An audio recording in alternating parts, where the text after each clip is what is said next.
The ladies are back live to kick off a happy View Year with an entire show of hot topics. The Bachelor's back. How history's being made on the new season. And has the latest villain already been exposed? Streaming suicide. One of YouTube's hottest stars under fire for posting a disturbing video to his millions of followers. And they told me there would be tea. Oh, that's a disaster. They're spilling tea about Mariah's New Year's Eve makeup performance, Steve Harvey's wild style, and all of the craziest, cringiest moments. Plus, special guest co-host Anna Navarro. Let's fire up Hot Topics with Whoopi, Joy Behar, Sunny Hostin, and Meghan McCain. Now, let's get things started.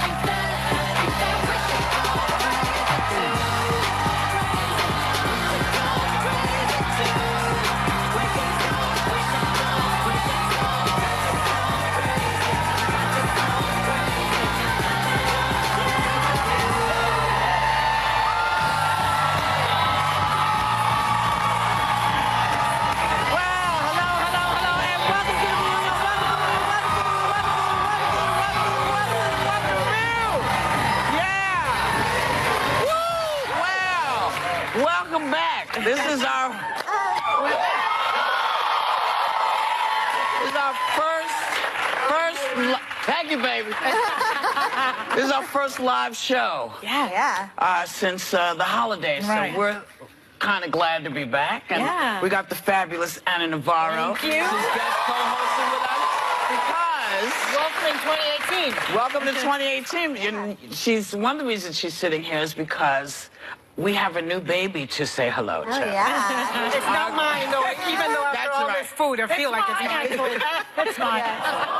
Sarah Haynes, who welcomed in addition to the family she gave birth to Sandra Grace on December 23rd. Yeah. So congratulations, Max and Sarah and big brother Alex. And another member of the View family also welcomed a new arrival. Our production assistant, Jessica Verte, had a baby girl named Zoe.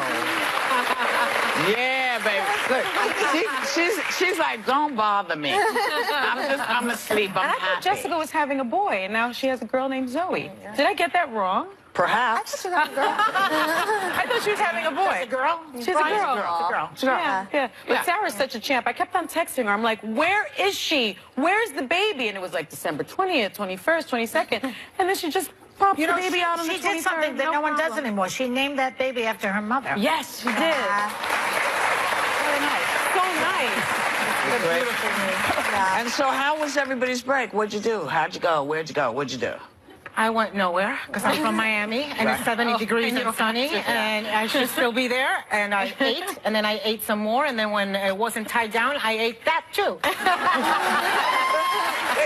you know, I worked in Boca Raton as a job in Boca Raton, Florida.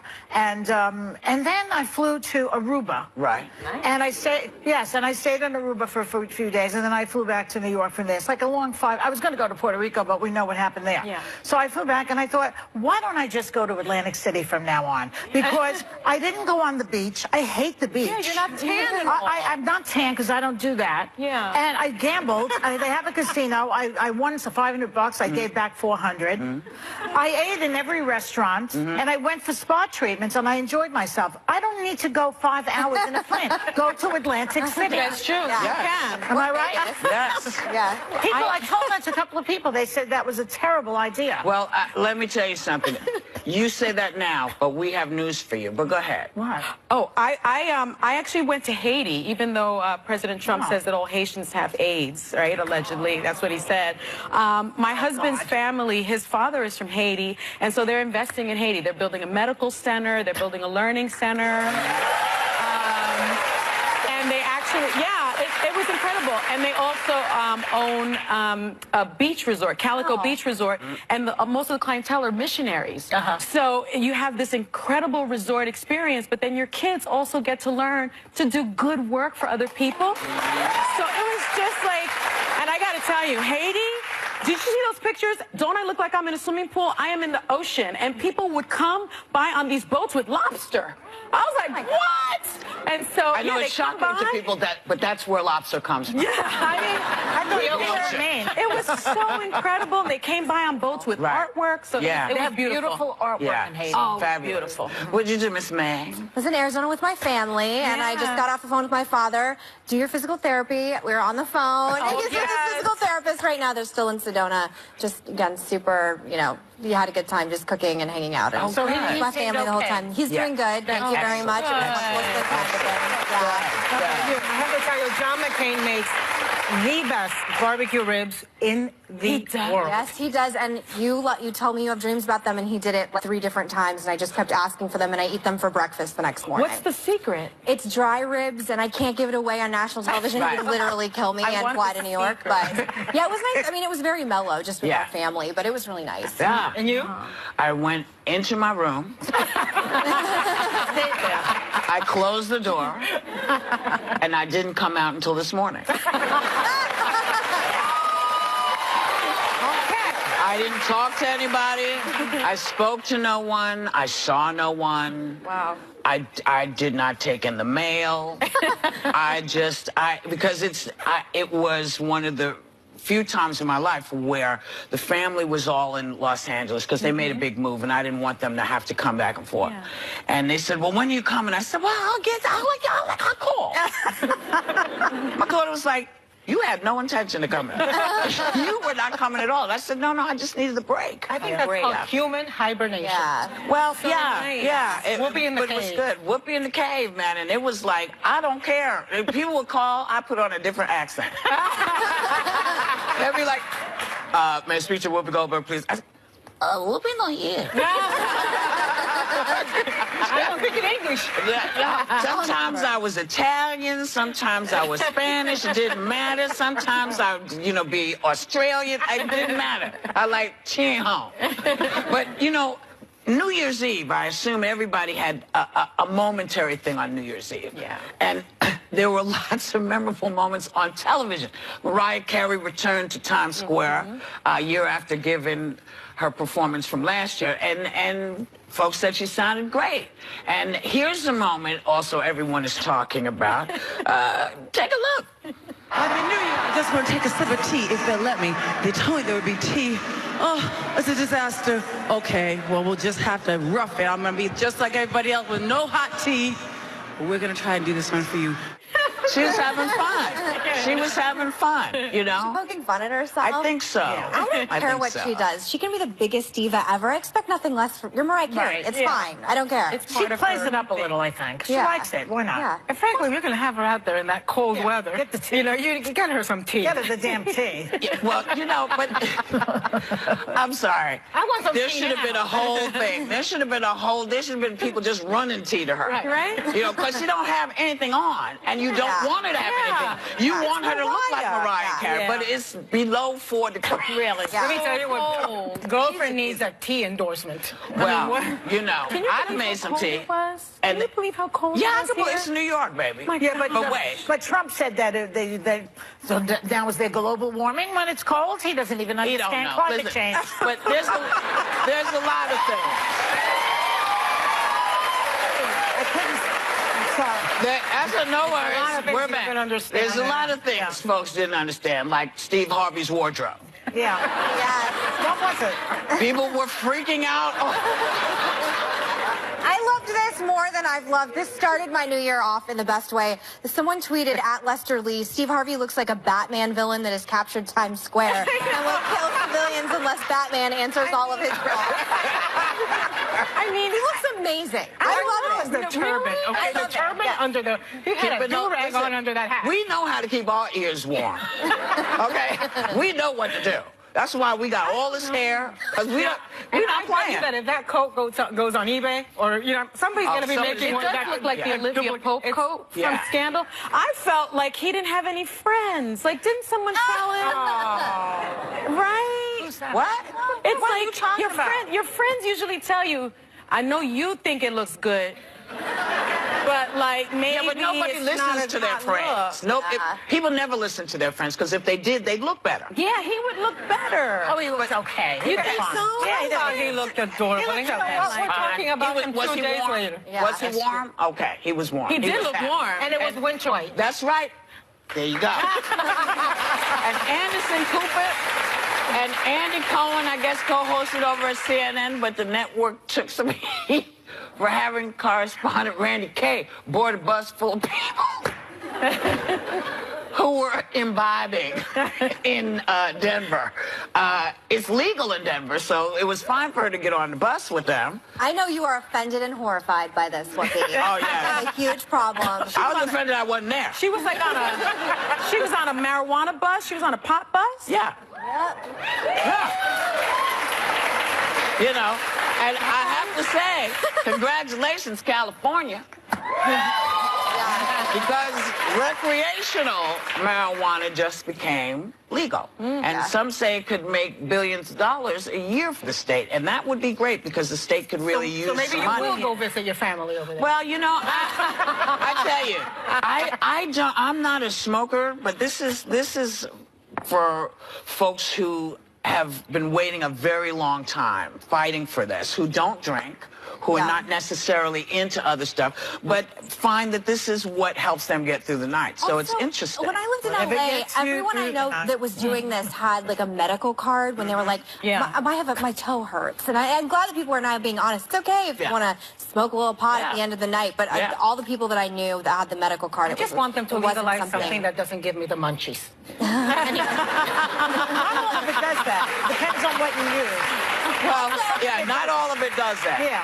I can let If I need one more excuse to have Cheetos. 64% of Americans support legalizing it, by the way. It's now the majority. Just saying.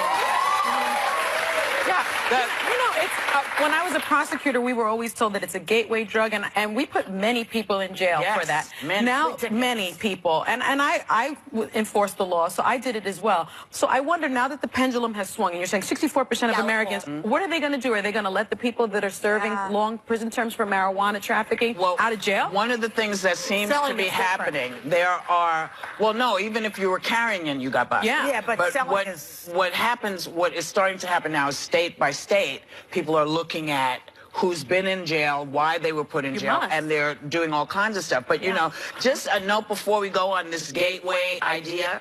Yeah.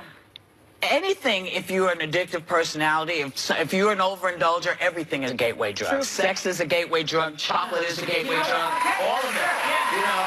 So I find that I am addicted to Scrabble. Seriously. Yeah. No, I'm addicted to Scrabble on my iPad. You are. Yeah. Seriously. Yeah. With friend person. yeah. I don't play with anybody. I'm just going to leave that alone. We'll be right back with more Hot Topics. Still ahead, stand up for CK. How Dave Chappelle is defending disgraced comedian Louis CK on his new special. See ya,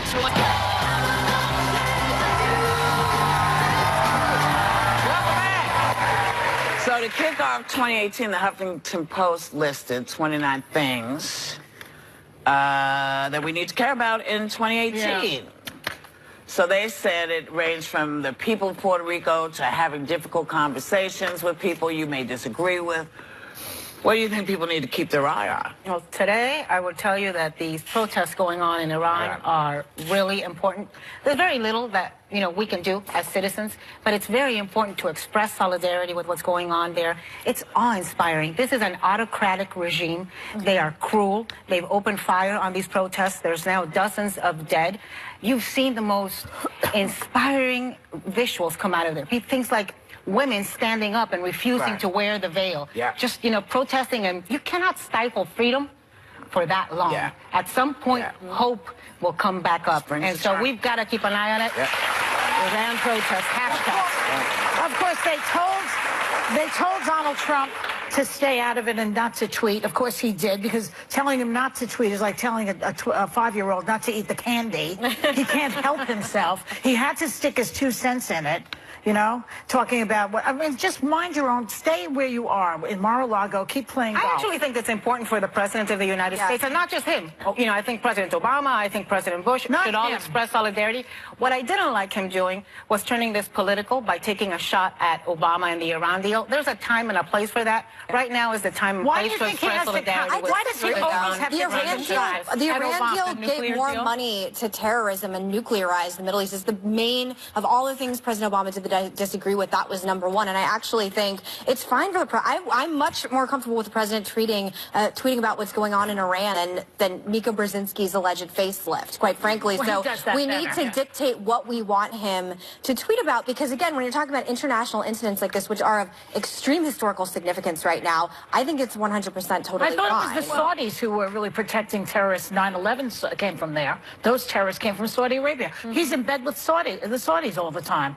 So, I mean, well, but to me right now, we really have to keep our focus on Iran, because if somehow they're able to you know, get themselves free from these chains that bind them from this autocratic regime, it would be a huge game changer the world over. And I think that's true in this country also. We can get away from him. What's important, well, I think what's been striking to me, and we don't have the video, but of the woman standing in the public square taking off her hijab, which is truly a statement, because what's supposed to be empowering for Muslim women about wearing the hijab is your decision to do it or not. That's a very personal decision by most Muslim women, and in the United States you have the decision to do that. In Iran you must wear the hijab. And so I think and they talked about the Me Too movement. What was so interesting is the movement that you've seen here across the United States by women.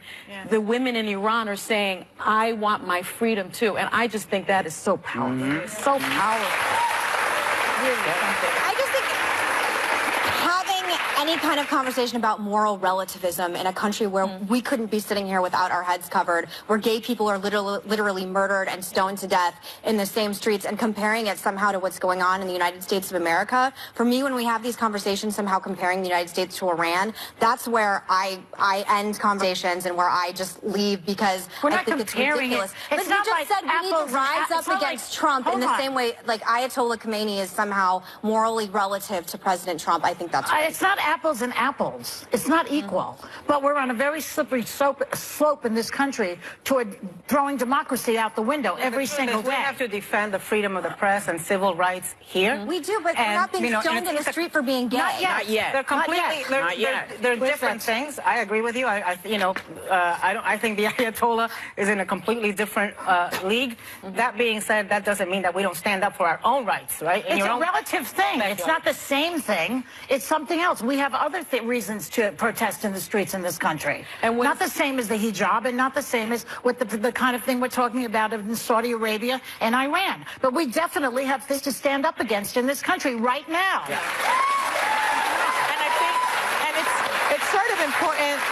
I think it's important to note that what is going on in Iran, one of the bases is people are protesting that they don't have the economic freedom that they need, that there's been a rise in cost for basic necessities, and 20 protesters have already been killed by the government. And so their right to protest is under attack. And that's the one thing that Trump did that I thought, well, if he weighed in about the protesters, in support of the protesters. And well, that was nice. I thought that was nice of him. That was I wish he would also give that when people are protesting here. January 20th, there's a women's march in New York City. Let's see what he says about the protesters in New York on January 20th. Yeah.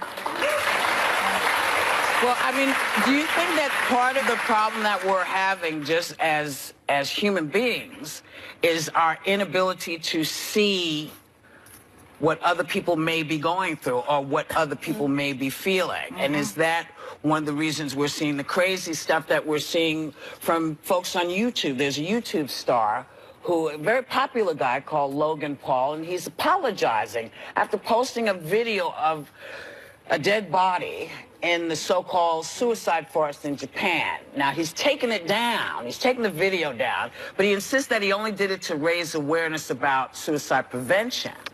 So he's a huge YouTube star, and when I say huge, I mean millions and millions and millions of people watch every single video he puts online. I used to work on a show where I interviewed Vine and YouTube stars.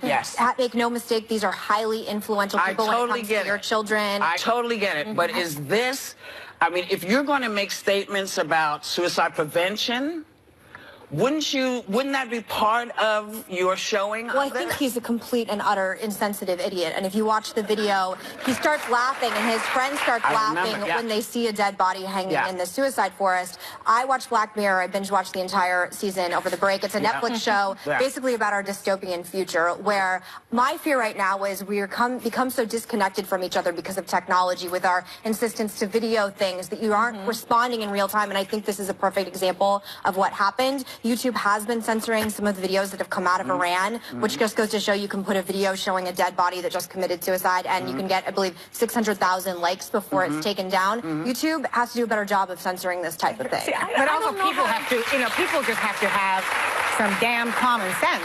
You know, this guy is just doing damage control now, pretending that he was doing suicide prevention. He went there looking for a dead body. He went to a place called Suicide Forest, looking to film something like this to get the cut. There's a big problem in Japan in this particular area, but I have to tell you, I wasn't sure how I felt about it when we talked, because I remember last year we were talking a lot, especially Sarah. She was very into 13 Reasons Why, right? Which was that show, Netflix, that also talked about suicide and showed a suicide, and we were talking about whether or not it glorified it or not. And my son watched it. I didn't know it, but he watched it, and I was kind of horrified. And then he said, no, I wanted to see it. It was important for me and my friends to talk about it. But that's not what this is. That's not what this is. Why is it so different? Because you can't show it and laugh. I haven't seen this video. What if his family, what if the suicide victim's family didn't know he committed suicide, and the first time they saw it was on YouTube? There are a lot of different levels of this that it's insane. But the insensitivity of some people, especially, again, people who just are constantly trying to video things to begin with, I think is very dangerous. But I didn't know he laughed during it. Well, it goes along with, there was also, I forget what it's, Newsweek, I think.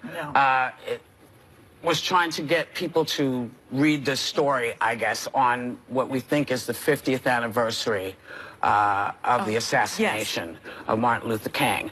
And they put a picture of Dr. King in the casket. Now, his daughter saw it and said, what the hell?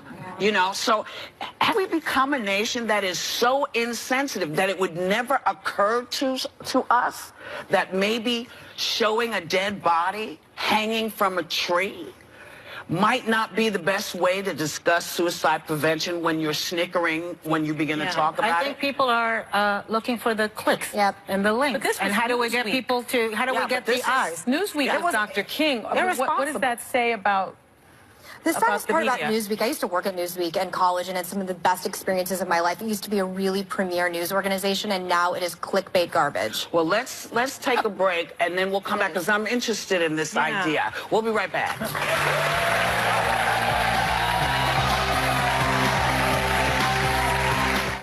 Dear January, we're sorry.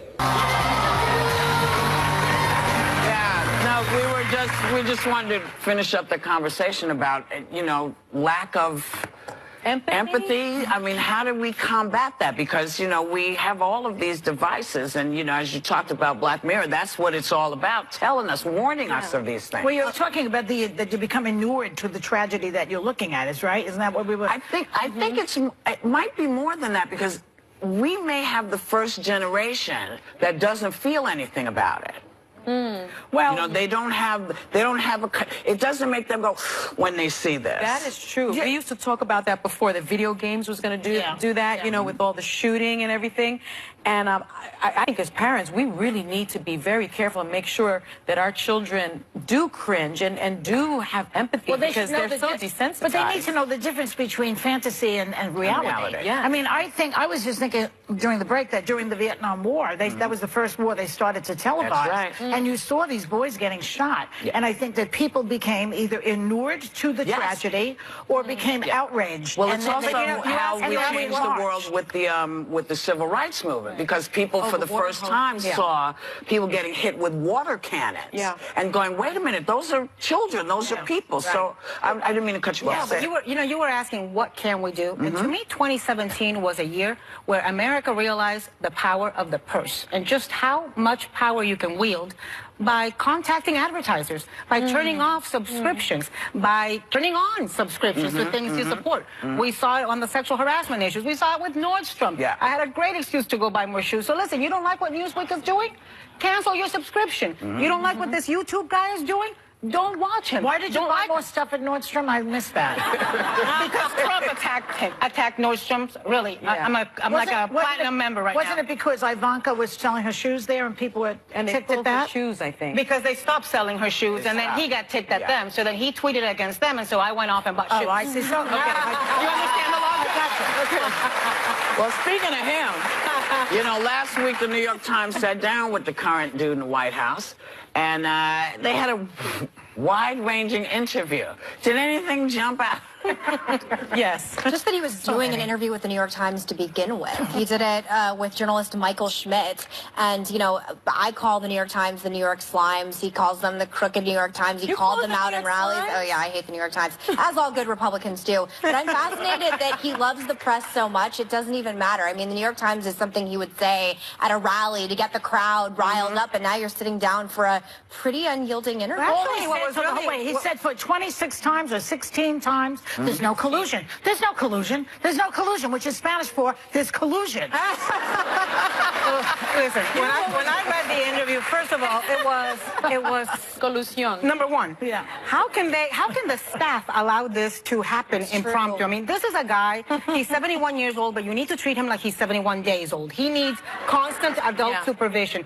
And then it was all over the place, this interview. I mean, if I didn't know better, I would have thought that he was in that buzz with Randy Kay smoking whatever she was smoking, because it was crazy. And then it came out, he had said 24 false claims, which is another word for lies, in a 30-minute interview. I keep saying I want the President of the United States to try to be truthful and hold up the integrity of the office. He can't help it. He just is a pathological liar. It's almost like something he can't control at this point. You know what? He sounds like a crazy person on the subway, I swear. It was very freewheeling, and there wasn't a lot of form to it. What struck me was he said he has the absolute right to do what he wants with the Department of Justice. And I thought, are you kidding me? You don't have the absolute right. Department of Justice, there's a system of checks and balances. And then Eric Holder, our former AG, says, wrong. Trump doesn't have absolute rights with DOJ, but women and men there have absolute duty to follow the Constitution and the rule of law, and they will. Well, see, this is what I mean, Megan, when I say we're on a slippery slope. That's a good example of it.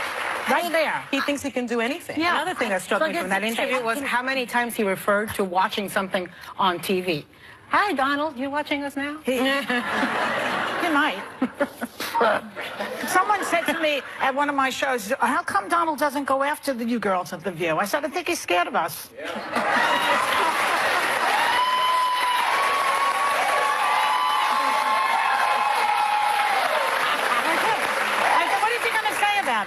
Well, he can't get me. He's going to say, I'm old. I'm okay, I'm old. You're fat? Yeah, okay, I'm fat. You stupid? I've heard that before. You're not funny, you have no talent. He said all that about me already, so keep it coming, Donald. Well, before we go to break, we want to say sad goodbye to Erica Garner. She's the daughter of Eric Garner, who became a powerful voice in the Black Lives Matter movement after the death of her dad. She was only 27. We'll be right back. Yeah.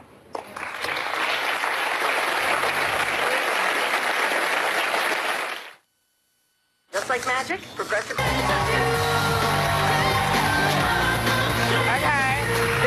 Oh my God, I heard somebody singing. Okay. So the new season of The Bachelor premiered last night. And apparently history was made for the very first time ever, because there apparently is a contestant with, okay, are you ready? Short hair. Okay. Oh my God. People are totally flipping out because she has short hair and no drawers on. She's gorgeous. She's a cute girl. She's gorgeous. Wow. Okay.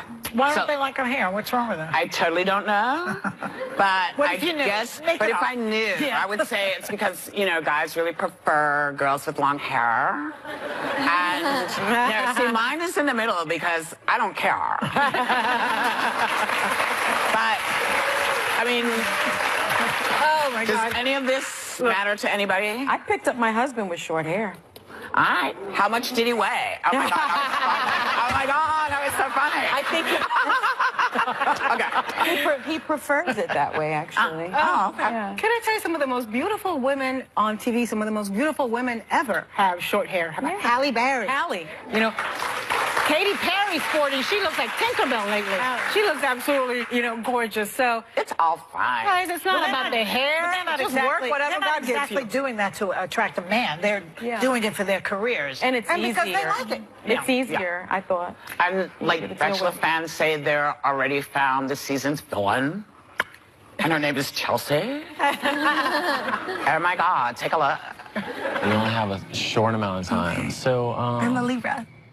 I understand that I'm in a sea of beautiful women and they could possibly get mad at me, but I don't care. My whole life is just about... Hey guys, Hi. can I steal some time? Sure. Well, let's finish later. yeah, for sure. All right. We'll talk to you later soon. It's so great talking. Yeah, you too. Bye. All right. What is going on? Explain She what sounds happened just there. like you. What's going When on? you do that voice. I don't get this show. Don't they? They're just meeting. How do they fall in love so quickly? Television. Power of camera. Look, it's a telenovela/reality show in English. That's right. I don't. This bachelor's from Scottsdale, though, so I always support people from Arizona. Go on. He's a TV cutie. in general. He's cute. He's a I have to say, it's kind of There's never any interesting look. plus-size girls on The Bachelor. There's never any diversity of the actual Bachelor. Like, my biggest problem with this show is, like, when I was single, when people were trying to set me up, whatever, I was like, anything and everything I love, I'm attracted to everyone. Right. And I think most people are like that, and it just seems like they put people in a box, and there's no black bachelors, and like, I don't know, that's my problem with this show. Yeah. It's not a diversity But of there was women a or black men. bachelorette. There was a black bachelorette. Yes. And it was all about that. Right. It's so weird. Anyway, I think we have to go for a break or something. Yeah. But we'll be back. Bye. Come on! Come on! You know this is the only place in daytime dishing out the hottest topics. It is up to all of us to continue the conversation. This is a cultural revolution. That's my opening statement if I'm a prosecutor. Boom, case made. Tell us more, Joy. I'm sick of it. She's sick of it! So grab your phone and join the conversation. I'd love to see that. And don't miss The View on ABC.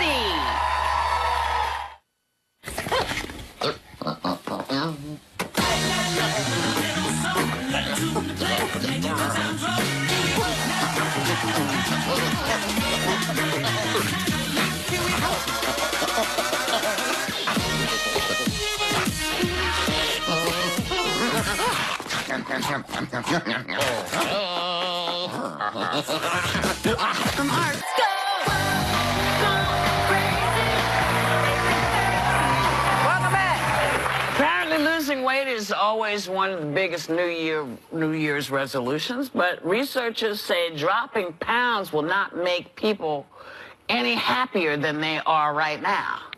You know, when I read that, I went out and ate a whole chunk of Jarlsberg.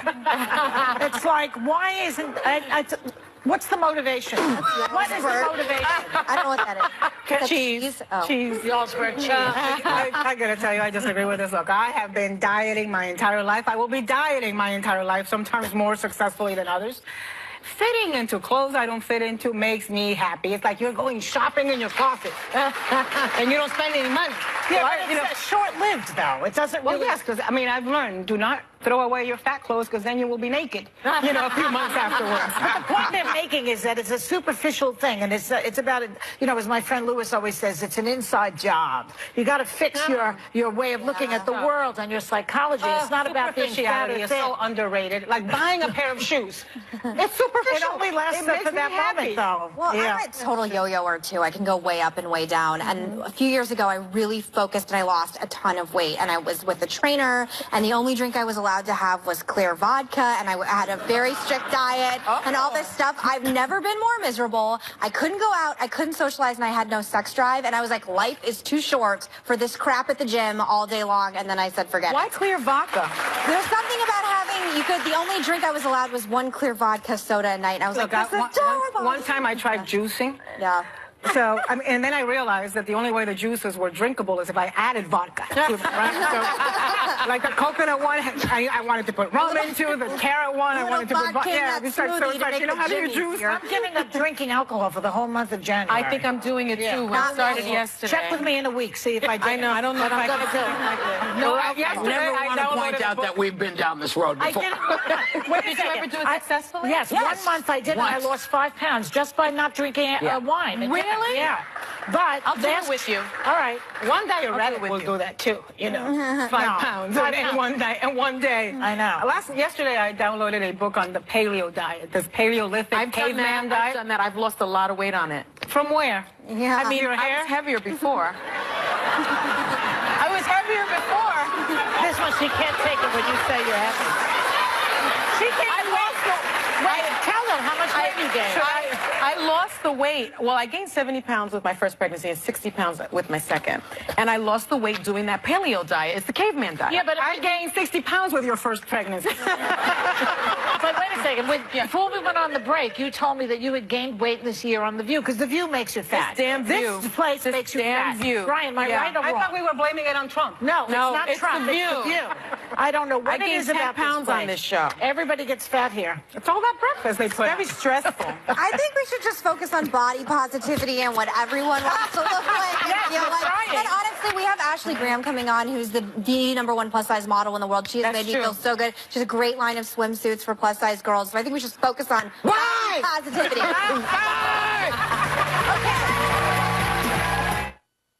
We've been away for a while, so we're thrilled that you watched. We're thrilled that you came. We want you all to have a great day and take a little time to enjoy The View. Happy New Year. Attention parents.